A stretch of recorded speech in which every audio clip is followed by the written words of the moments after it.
Hello everyone, good morning. तो friends, आपका स्वागत है आपके अपने यूट्यूब चैनल पर SKH बिजनेस इंस्टीट्यूट पर, जहां फर्स्ट सीखते हैं इंग्लिश लैंग्वेज यानी कि English speaking basic to advance. Friends, my name is Mohammad Zafar और आज का ये अपना 35th लेक्चर है यानी 35th लेक्चर है। इस लेक्चर में आज हम पढ़ेंगे कुछ इंपॉर्टेंट स्ट्रक्चर यानी 10 स्ट्रक्चर हम इस लेक्चर में कंप्लीट करेंगे, जो कि उसमें से कुछ कंजक्शन है, कुछ बेसिक स्ट्रक्चर हैं जिससे आप अपनी कम्युनिकेशन में यूज करेंगे तो आप कहीं ना कहीं नोटिस करेंगे कि आप इंग्लिश बोल सकते हैं और आप अपनी कम्युनिकेशन में इन स्ट्रक्चर का यूज करेंगे। आप advance speaker as a advance speaker आप फील करेंगे कि yes, I am on the right track. Getting my point? तो आप इनका अपनी कम्युनिकेशन में यूज करें। मोस्ट इंपोर्टेंट स्ट्रक्चर मैं आपको करा रहा हूँ, तो लेक्चर को लास्ट तक देखें। फर्स्ट है एज वेल एज, और भी साथ ही साथ, जो कि हम कंजक्शन वाले लेक्चर में कंप्लीट कर चुके हैं। अगर आपने कंजक्शन वाला लेक्चर नहीं देखा है तो डोंट वरी, हम फिर से प्रैक्टिस कर रहे हैं। एज वेल एज यानी कि जिसके हिंदी में सेंस होगा और भी या साथ ही साथ। And second as long as, जब तक। And third as soon as, जैसे ही। Getting my point? I hope आपने कंजक्शन वाला लेक्चर देखा हो। तो ये सब हम कंप्लीट कर चुके हैं, बट आप सोच रहे होंगे मैं क्यों करा रहा हूँ। This lecture you can consider as a practice lecture also, and maybe 5 और 6 लेक्चर में आपको एडवांस स्ट्रक्चर करा रहा हूँ। इससे क्या होगा कि आपकी प्रैक्टिस भी हो जाएगी और आप अच्छे से अपनी कम्युनिकेशन में यूज भी कर पाएंगे। एंड फिफ्थ आफ्टर ऑल, आखिरकार। एंड सिक्स एज इफ, जैसे कि। And seven mark my words यानी कि लिख कर ले लो। कहते हैं नहीं, लिख कर ले लो, मैं नहीं आऊंगा, लिख कर ले लो, वो एग्जाम में फेल हो जाएगा। एंड 8 वर्ड्स द हरी, जल्दी क्या है। एंड 9 सैड इज सैड, कह दिया तो कह दिया। एंड 10 गेट यूज टू, वर्मा ING आपको ऐड करनी है जिसका हिंदी मीनिंग होगा आदत डालो, यानी गेट यूज टू स्पीकिंग यानी बोलने की आदत डालो।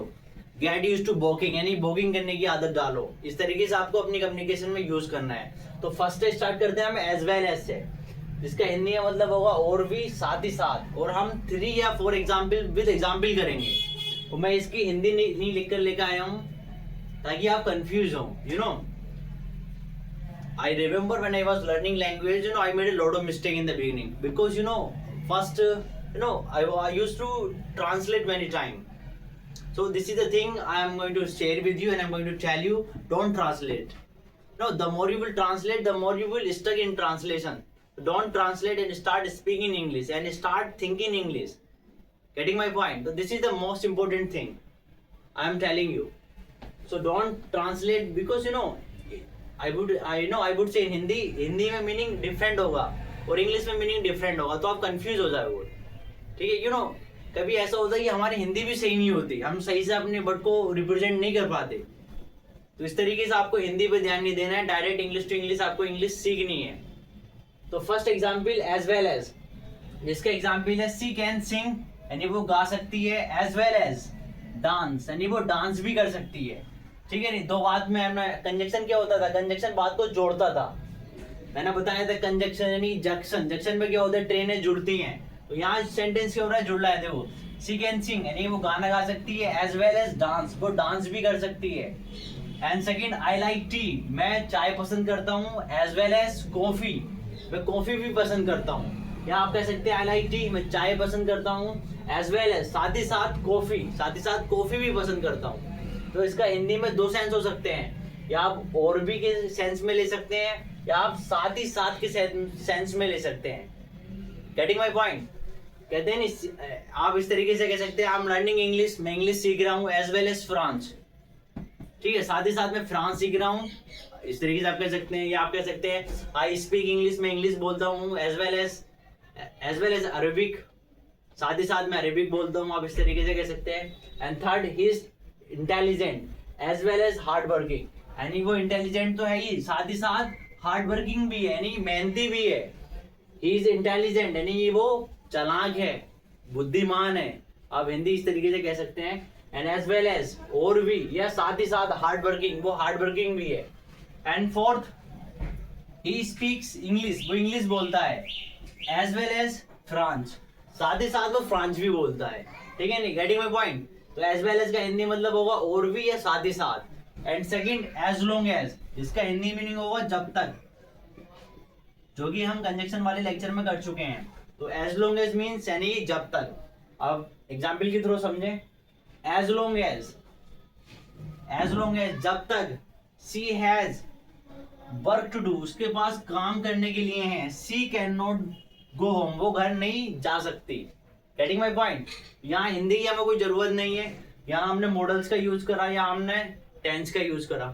तो एज लॉन्ग एज जब तक सी हैज वर्क, उसके पास काम है, टू डू करने के लिए, सी कैन नॉट गो होम, वो घर नहीं जा सकती।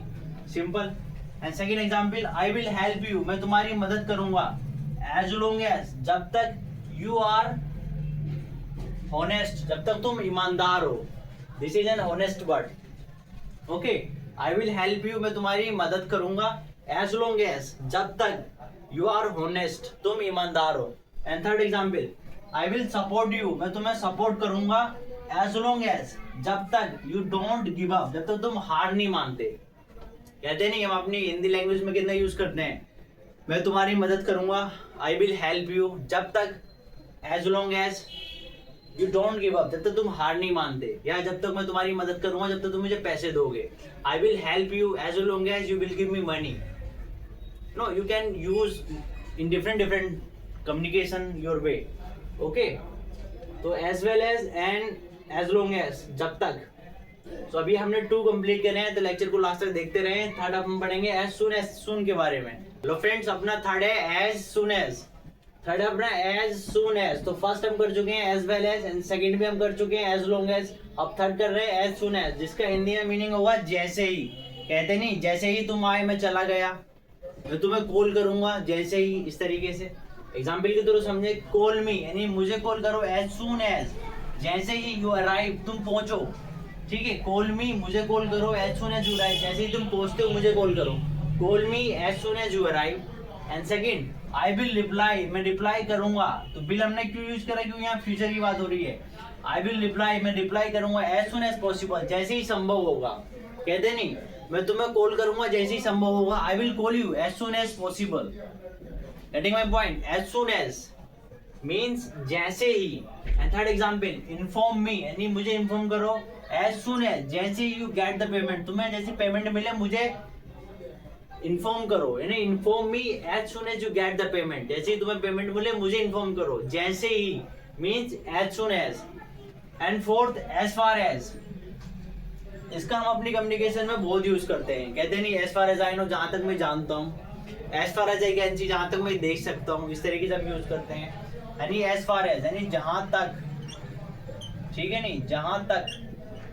एग्जाम्पल की तरह समझे, as far as I know जहां तक मैं जानता हूँ। आई मिस मैं, नो मिस जानता हूँ। He is a good person यानी वो अच्छा आदमी है। As far as I know जहां तक मैं जानता हूँ, he is a good person, वो अच्छा आदमी है। And second example, as far as I remember जहां तक मुझे याद है, the meeting is tomorrow, meeting जो है कल है। Getting my point. कितना सिंपल, बेसिक से स्ट्रक्चर आप कह सकते हैं। अभी तो हम कंजक्शन पढ़ रहे हैं, नीचे जो है बेसिक स्ट्रक्चर है। जब आप अपनी कम्युनिकेशन में यूज करेंगे, लिटरली टू बी ऑनेस्ट, आपकी कम्युनिकेशन एक इफेक्टिव लेवल की लगेगी, यानी कि अच्छी लेवल की लगेगी। तो please use this structure in your communication so that your communication will be good. Okay, so last example, as far as I can see, जहां तक मैं देख सकता हूँ। as far as I can see जहां तक मैं देख सकता हूँ। this plan will work यानी ये प्लान काम करेगा। कहते नहीं, जहां तक मुझे लगता है या जहां तक मैं देख सकता हूँ ये प्लान तुम्हारे लिए सही है, या ये जॉब तुम्हारे लिए सही है। as far as I know जहां तक मैं जानता हूँ, this job is better for you। As far as I know जहां तक मैं जानता हूँ, this YouTube channel will help you to speak English। As far as I know, this YouTube channel will help you to speak English also, to grow your business also, because here I am going to teach you lot of things।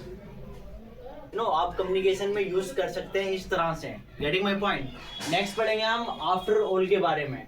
Okay, next पढ़ेंगे हम fifth after all के बारे में। अपना fifth है अपना after all.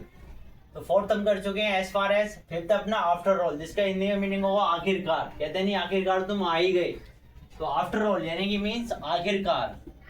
ठीक है, ये बेसिक स्ट्रक्चर है, बट हमें लगता है कि बेसिक है, बट हम कम्युनिकेशन में when it's come to speaking English तो वी मेक एक्सक्यूज।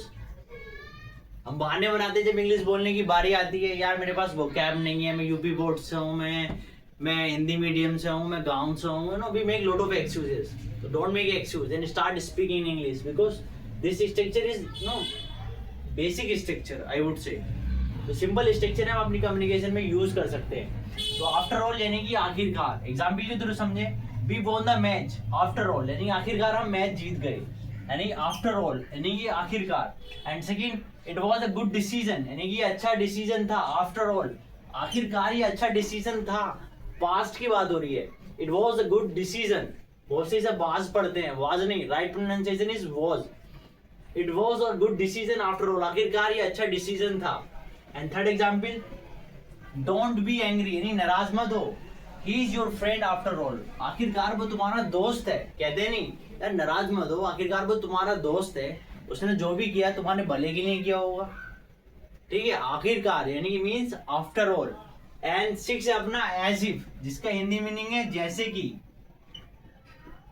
ठीक है नहीं, जैसे कि. फॉर एग्जाम्पल ही टॉक्स, वो बात करता है, एज इफ जैसे कि ही इज द बॉस, जैसे कि वो बॉस है. कहते हैं नहीं यार तू ऐसा बात करता है जैसे कि तू क्लास का स्टूडेंट है. हम कितना यूज करते हैं हिंदी में अपनी लैंग्वेज में इस सेंटेंस का, जैसे कि. यानी ही टॉक्स, वो बात करता है, एज इफ जैसे कि ही इज द बॉस, वो बॉस है. And second example, she looks, वह दिखती है, एज इफ जैसे कि शी इज टायर्ड, वह थकी हुई है. यहाँ हमने थर्ड फॉर्म का यूज करा, शी इज टायर्ड. जब भी हम कहते हैं टूटी हुई है, थकी हुई है, तो हमें वर्ब भी थर्ड फॉर्म का यूज करना होता है. शी इज टायर्ड यानी वो थकी हुई है. And last example, he acts, वो एक्ट करता है, एज इफ जैसे कि ही नोज, वो जानता है, एवरीथिंग यानी कि सब कुछ. कहते नहीं वो ऐसे रिएक्ट कर रहा है जैसे कि वो सब कुछ जानता है. तो आप कह सकते हैं ही एक्ट्स, वो एक्ट करता है, एज इफ जैसे कि ही नोज एवरीथिंग, वो सब कुछ जानता है. तो सिंपल स्ट्रक्चर है, आप कम्युनिकेशन में यूज करें, एज इफ जैसे कि, एंड आफ्टर ऑल आखिरकार. नेक्स्ट पढ़ेगा अपन सेविंग यानी कि मार्क माई वर्ड्स यानी कि लिख कर ले लो. तो saving mark my words, okay आप इसे नोट कर सकते हैं. सेविंग है मार्क माई वर्ड्स यानी कि लिख कर ले लो. तो अब हम पढ़ने सेविंग यानी मार्क माई वर्ड्स, जिसका हिंदी में मीनिंग है लिख कर ले लो. एग्जाम्पल के थ्रू समझे, मार्क माई वर्ड्स यानी लिख कर ले लो, he will not pass in the exam यानी वो एग्जाम में पास नहीं होगा. कहते हैं नहीं लिख कर ले लो, वो आज नहीं आएगा. Mark my words, he will not come today, वह आज नहीं आएगा यानी मार्क माई वर्ड्स लिख कर ले लो. And second example, mark my words यानी कि लिख कर ले लो, दे विल, फ्यूचर की बात हो रही है यहाँ, they will win the match, वो मैच जीतेंगे. Here I am talking about future. जब भी हम फ्यूचर की बात करते हैं हम यूज करते हैं विल का. They will win the match यानी वो मैच जीतेंगे. एंड एट अपना व्हाट्स द हरी, इसका हिंदी में मीनिंग होगा जल्दी क्या है. कहते नहीं जल्दी क्या है, आराम से सोचो. जल्दी क्या है, आराम से सोचो. फॉर एग्जाम्पल आप किसी सिचुएशन में फंस जाते हैं, मैं आपसे कह रहा हूँ जल्दी क्या है, अच्छे से सोचो. तो आप क्या कहेंगे, व्हाट्स द हरी यानी जल्दी क्या है, थिंक सोचो, वाइजली यानी कि अच्छे से, चालाकी से. And second example, what's the hurry जल्दी क्या है, टीच पढ़ाना, वेल अच्छे से पढ़ाओ. ठीक है. And third, what's the hurry जल्दी क्या है, स्टडी स्मार्ट यानी कि अच्छे से पढ़ो. या आप कह सकते हैं व्हाट्स द हरी जल्दी क्या है, study in the smart way यानी कि अच्छे तरीके से पढ़ो. ठीक है, गेटिंग माय पॉइंट. फ्रेंड्स अभी हमने करे अपने 8 बेसिक स्ट्रक्चर. लेक्चर को लास्ट तक देखते रहे. 9 पढ़ेंगे हम सैड इज सैड, इसका हिंदी मीनिंग है कह दिया तो कह दिया. ठीक है, 9 पढ़ेंगे हम सैड इज सैड. तो फर्स्ट आप इसे नोट कर सकते हैं. हेलो फ्रेंड्स, 9 है अपना सैड इज सैड यानी कह दिया तो कह दिया. एग्जाम्पल के थ्रू समझे, सैड इज सैड जिसका हिंदी में मीनिंग होगा कह दिया तो कह दिया, कह दिया तो कह दिया. ठीक है नहीं. एग्जाम्पल की तरह समझे, सैड इज सैड कह दिया तो कह दिया. You should not go there, तो शुड का यूज मॉडल्स में हम पढ़ चुके हैं. शुड हम यूज करते हैं जब भी हम किसी को एडवाइस देते हैं, यू शुडंट गो देयर, तुम्हें वहां नहीं जाना चाहिए. देर का मतलब होता है वहां. Getting my point. Second example, sad is sad कह दिया तो कह दिया, यू विल गो देयर, तुम्हें वहां, यू विल गो देयर तुम वहां जाओगे. गेटिंग माय पॉइंट, क्योंकि हम फ्यूचर की बात कर रहे हैं यहाँ. सैड इज सैड कह दिया तो कह दिया, यू विल गो देयर तुम वहां जाओगे. And third, sad is sad कह दिया तो कह दिया, यू विल स्टे हियर तुम यहाँ रुकोगे. एंड लास्ट एग्जांपल है गेट यूज्ड टू, इसका हिंदी में मीनिंग होगा आदत डालो. ठीक है नहीं, आदत डालो. स्ट्रक्चर ये दे रखा है, आप ट्राई करें कैसे बनाएंगे. मैं आपसे कह रहा हूँ बोलने की आदत डालो. अब कैसे कहेंगे, तो गेट फर्स्ट में पुट करना है आपको, देन यूज्ड,